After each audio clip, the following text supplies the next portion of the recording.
Hello, everybody, and welcome to First Coast Living. I'm Charlene. I'm in for Curtis, but unfortunately, Casey is not feeling well today. Right. So I'm Matt Pittman. I'm in for Casey. So he's Casey, and I'm Curtis today. It's going to be a fun day. How does that work? I don't know. Casey, unfortunately, doesn't feel good. Curtis is. I follow Curtis on How's he Snap, doing? and he and I have been talking back and forth. He's in Thailand right now, hiking through waterfalls. How cool. Literally 15 minutes ago. That's what he was doing. That's what he was snapping. See, so. we needed to check with you. I keep asking Casey. Well, we hope tomorrow, I'm hoping tomorrow I might be able to get some video off of his Snapchat where we'll be able to update you on Curtis's status tomorrow, but no doubt he's having a blast in Thailand and exploring the world with his lovely wife. And we all travel vicariously. Yes, we do. Because none of us get that many off weeks. No one I know has that many weeks of vacation. Well, and he uses them wisely. Yes, I would he definitely does. say that. Okay, so I got to be honest with you, we talk about a lot of shows and premieres and things like that on this show. The one that I'm excited and I'm nervous about they're having Throwback Thursday tonight on NBC. It's the big Will and Grace return for the start of all new episodes. It's been more than a decade since the original series left the network. Yeah. And every time I see promotion for it, I'm like, oh, please be good. Please don't be like a part 2 or part 3 where you're like, oh, why did they do that? This is definitely a phenomenon, though, that I've been invited to 2 watch parties. I understand that. It's huge, all right, to get everybody caught up. Mark Barger talked with the cast about how it all came together. Watch this.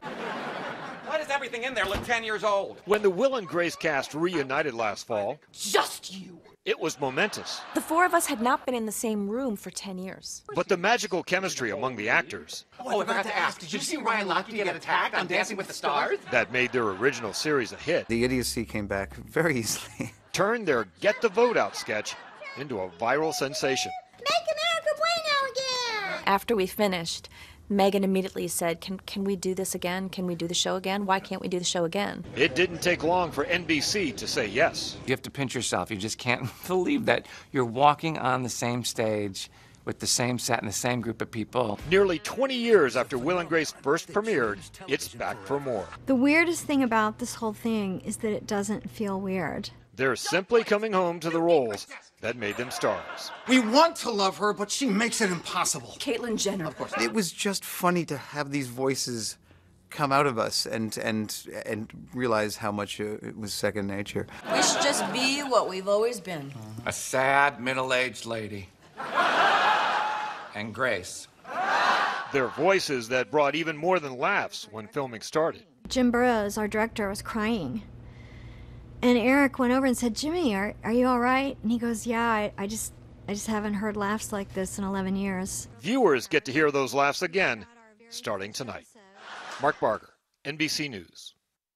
All right, if it looks as good as it does, it's going to be awesome. Will and Grace will air tonight at 9 o'clock right here on NBC 12. And I loved that, and what made them so great then is that they took popular culture and brought it into the show. And from the clips that we just saw, they clearly brought popular culture back into the show and gave us something to laugh about. We need something to laugh about right now. Megan Mullally, who plays Karen, she's great. She has done so many comedy things since Will and Grace. And serious things too. Correct. Serious roles. And so I'm excited to see them all go back to this and see where their characters at now. And I was asking during the package, how do they still look so good? Well, they made a lot of money. Cost a lot of money to look that good, I Matt. know. That's all right. All right, so did you see this? Prince Harry. I love Prince Harry. Well, he made a new friend last night at the Invictus Games in Toronto. Take a look.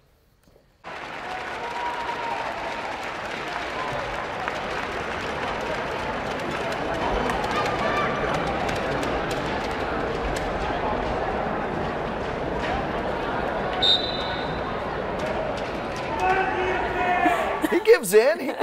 Yep. She just wanted one thing, his popcorn. 2-year-old Emily Henson got away with stealing. Wait, it's dark now. He's still feeding her. Yeah, I mean, how many times can you reach over and steal the prince's popcorn? It went dark for a second. Okay, it was just a spotlight issue. Yeah, she stole it for a little bit until he realized it. When he did, he teased the toddler a little bit, as you could see. Then he officially gave her some of his Super snacks. cute.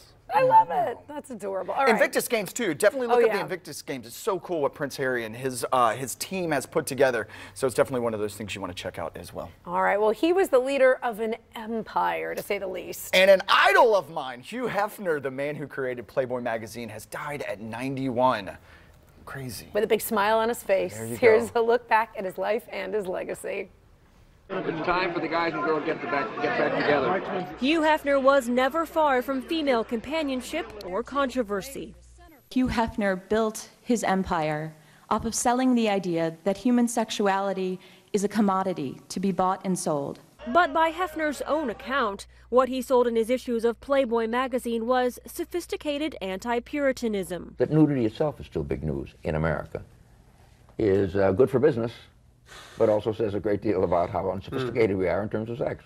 Both Hugh Marston Hefner and his magazine were born in Chicago. The first issue of Playboy quickly sold out when it hit newsstands in 1953, thanks to a nude photograph of Marilyn Monroe included as the centerfold. Subsequent issues had the same success, launching an entertainment empire. By the end of the decade, Playboy was selling more than 1 million copies a month. In the 1970s, Hef, as he was called, moved west, buying a home in Los Angeles that became known as the Playboy Mansion.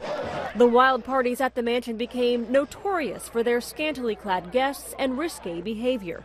But the 80s saw a switch in Hugh Hefner's lifestyle. In 1989, the Ultimate Bachelor married Playmate of the Year Kimberly Conrad, his second marriage after a failed one some 30 years earlier. This is a unique celebration. The couple separated in 1998 but remained married until the youngest of their two sons turned 18. During his separation from Conrad, Hef rebounded by dating up to 7 women at once, but eventually narrowed it down to 3.